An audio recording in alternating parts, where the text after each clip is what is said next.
IM dengan planar driver dihargai dan juga diapresiasi karena hanya menggunakan single driver tapi memiliki resolusi dan detail yang sangat baik. Nah dulu itu lu mesti keluarin uang sekitar 3 juta ataupun lebih untuk mendapatkan suatu planar driver IM dengan tuning yang proper.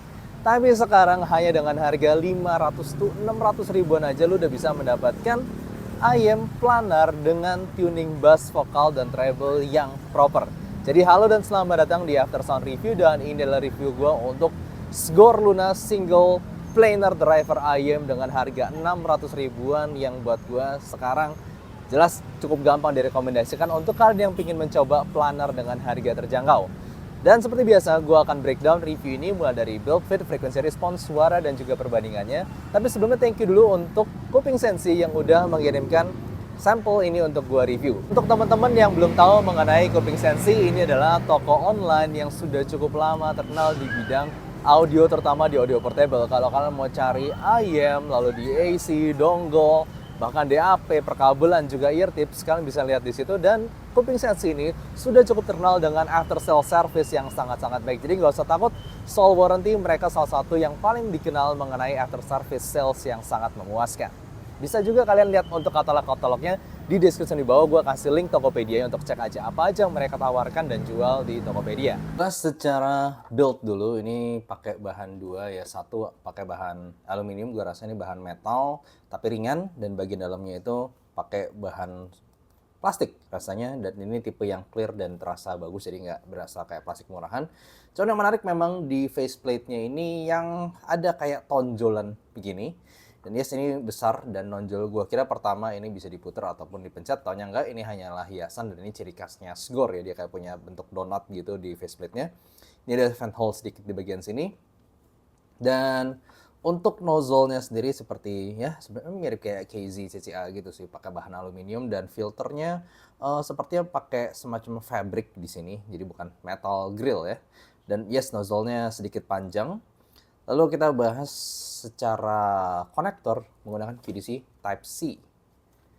Dan kabelnya sendiri ini walaupun kayak nyaris kayak bihun KZ, tapi gua rasa secara build quality-nya lebih bagus, ini lebih lentur, dan kalau dipegang tangan lebih lembut, jadi ya kayak berasa kabel yang lebih baik aja. Ini versi yang ada mic-nya by the way. Sementara untuk bagian bawahnya, di bawah voice splitter ini twisted seperti ini, dan jack-nya seperti ini. Yes, secara ukuran memang Sgor Luna ini mungkin termasuk salah satu ayam yang lumayan bongsor di harga 550 ribuan. Tapi untungnya karena bentuknya lakukan di bagian dalamnya sini, ini nggak ada bagian yang tajam ke kuping gue. Jadi gue cukup bisa pakai secara nyaman seperti ini. Tetap ya bohong, kelihatannya agak tonjol ya, memang dia agak besar. Dan juga untungnya ear gate-nya juga cukup nyaman di gue, cukup ngejepit telinga. Jadi ketika gue jalan-jalan, gue pakai ini keluar sambil ya simply sambil jalan-jalan di taman gitu ya. Jadi no problem, nggak berasa gampang lepas ataupun copot dari telinga gue. Jadi ya simply safe.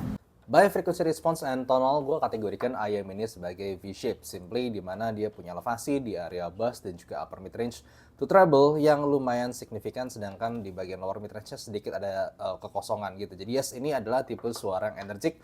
Lu dapetin bass yang fun di sini, gebuk sampai dalam, tapi di sini memang recovery-nya cukup cepat ala-ala planar. Buat gue pribadi, tipe bass seperti ini agak kurang cocok untuk lagu-lagu yang megah yang butuh rumble agak lama. Jadi kayak dia diknya cepat, bukan gitu, dia nggak terlalu bisa memberikan rumble seperti itu. Sementara di area lower mid range-nya sedikit kosong, jadi kalau misalnya dengerin vokal cowok ini sedikit kurang tebal, tapi vokal ceweknya ini jelas berasa maju dan juga berasa clean, clear, jelas banget. Secara resolusi juga jelas. Dengerin vokal-vokal cewek yang maju itu semuanya berasa kayak high res lah kasarnya gitu ya. Kejelasan setiap nadanya itu bagus, dengerin dentingan piano ataupun petikan gitar juga semuanya jelas. Tapi memang arahnya ini agak tipis, apalagi disertai dengan lower treble to mid treble pick yang ada. Di beberapa lagu mungkin kalau misalnya rekamannya kasar, ini bisa sedikit kerasa kasar-kasarnya dan juga sedikit sibilance mungkin. Tapi dalam hal dalam taraf yang tidak terlalu tinggi. Dan juga untuk treble-nya, yes, it's a bit forward, lumayan maju.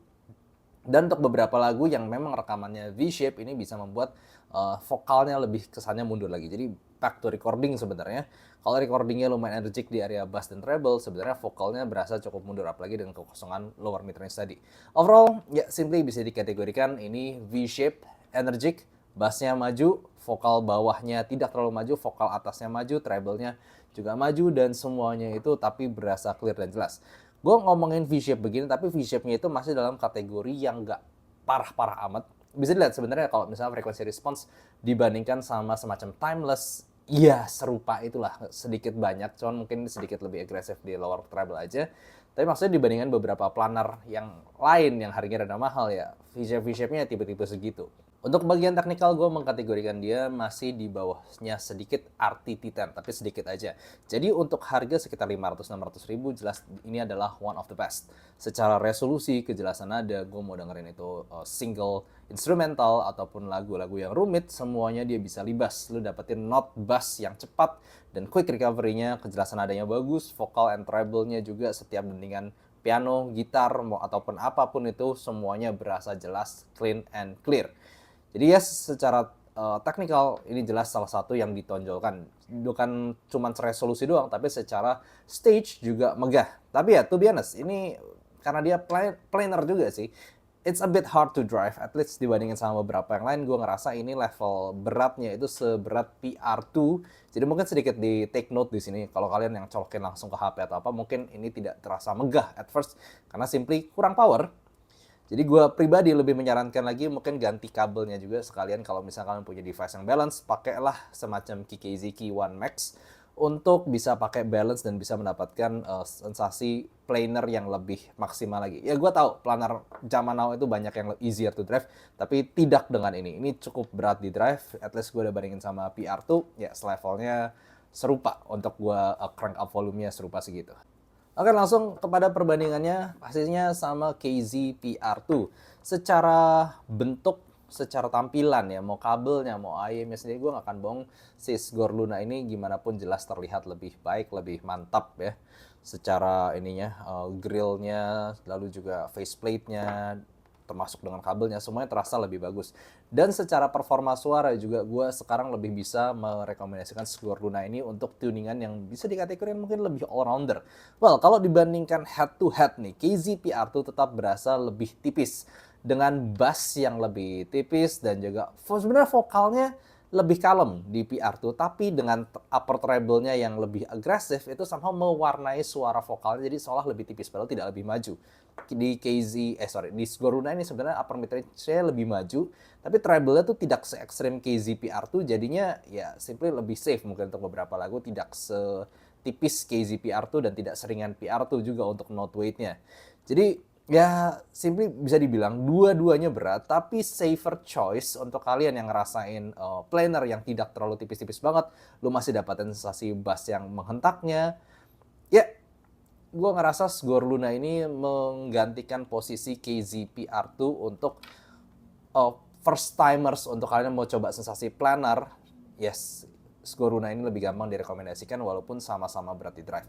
Cuman kecuali kalian sudah sangat-sangat suka sama upper treble unik dari KZ PR2 ini. Yes, gue nggak bohong, KZ PR2 ini punya keunikan di area upper treble yang sangat-sangat tinggi. Jujur aja itu bikin suaranya nggak natural, bikin suara timbre-nya agak aneh. Tapi tetap aja itu spesial gitu. Kalau orang udah suka sama PR2 mungkin ke Sgor Luna jadi kayak biasa aja karena ini V-shape yang biasa aja gitu tuningannya. Tapi kalau lebih proper tuningannya, sebenarnya gue ngerasa Luna ini lebih proper dan lebih natural sedikit dibandingkan KZ PR2. Mungkin juga yang penasaran dengan CCA Rhapsody di harga 500-600 ribuan kan juga gue pegang banget secara teknikalnya. CCA Rhapsody lebih menang di area separasi dan juga imaging. Dia somehow lebih megah dan bisa kerasa dari mana datang alat musiknya.